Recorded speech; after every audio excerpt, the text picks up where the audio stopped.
আসসালামু আলাইকুম সুপ্রিয় দর্শক। তো আজকে আমরা আসছি এই সুদূর ময়মনসিংহ থেকে কুষ্টিয়াতে।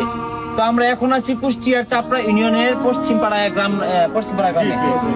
তো এখানে আসার উদ্দেশ্য হচ্ছে এই এলাকাবাসীর মন মানসিকতা দেখে এতটাই মুগ্ধ আমরা। তো একটা সোশ্যাল ওয়ার্কে এখানে আসা আমাদের মূল উদ্দেশ্য। আমরা দীর্ঘ 3 মাস আগে আমাদের নালিতাবাড়ি যে বর্ডার এরিয়া নাকি জানেন, ওই সীমান্ত যে ক্যাম্পে চাকরি করে হচ্ছে এই এলাকার কৃতি সন্তান শরীফুল ইসলাম রাকিব ভাই আমাদের ওইখানে চাকরি করে। তো তার কাছ থেকে আমরা অবগত হই যে ওনাদের এলাকায়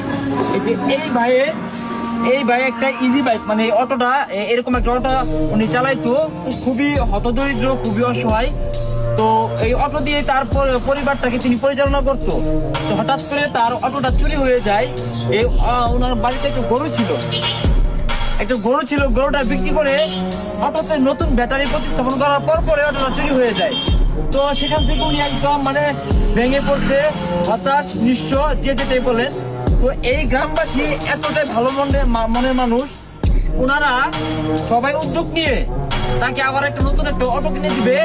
এটা নিয়ে তারা অনেক কালেকশন করছে, যেটা গ্রামের লোকজনই, কোন নেতা হাত ধরে নেই হয়তো, বা নিজেরাই এলাকাবাসী সবাই উদ্যোগ নিয়ে নিজেরাই যে যেমন পারছে দিয়ে তার জন্য টাকা উঠাইছে। মোটামুটি আলহামদুলিল্লাহ 60-70 টাকা উঠাইছে ওনারা। তো এটা শোনার পরে আসলে ভালো লাগছে যে গ্রামবাসী যদি এতটা হেল্প করতে পারে, অবশ্যই এই সব কাজগুলো আপনাদের শেয়ার করা উচিত।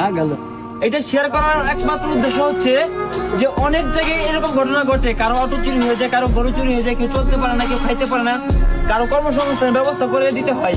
এই বিষয়গুলো যদি এই ভিডিও দেখে আপনাদের বোঝা উচিত।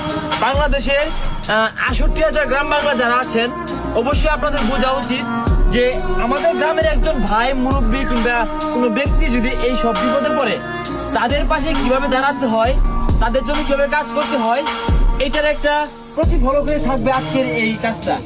গ্রামবাসীর প্রতি আসলে অন্তঃস্থল থেকে আমি শুধু ময়মনসিংহ থেকে আসছি আপনাদের অতিথি। তো আমি আসলে দোয়া করি, আপনাদের এই কাজটাকে এপ্রিসিয়েট করি, আপনাদেরকে সাধুবাদ জানাই। আর পাশাপাশি আরেকটি কথা না বললেই নয়, বাকি যে হেল্পটা উনি করবে আমাদের ময়মনসিংহের শেরপুর জেলার চন্দ্রকোনা ইউনিয়নের কৃতি সন্তান হান্নান ভাই, শ্রদ্ধেয় বড় ভাই। ওনাকে হয়তো আপনারা চিনেন না, উনি ক্যামেরার আড়ালের লোক, উনি আসলে কোনো সেলিব্রিটি না, কোনো ভাইরাল পারসন না। উনি একটা কোম্পানিতে জব করে। ওনার সাথে এই বিষয়টা শেয়ার করার পরে উনি না করতে পারে নাই, না করে নাই। আবার উনি ছোটখাটো এরকম অনেকগুলো মানবিক কাজের সাথে সম্পৃক্ত, কিন্তু সবগুলো সোশ্যাল মিডিয়াতে ওইভাবে আসে না। উনি স্বেচ্ছায় গোপনে অনেক কিছু করে, যেগুলো আমরা জানি না। ওনাকে বললাম ভাই এই ঘটনা তার জন্য কি করা যায়। তো উনি আবার মোটামুটি ওনার যত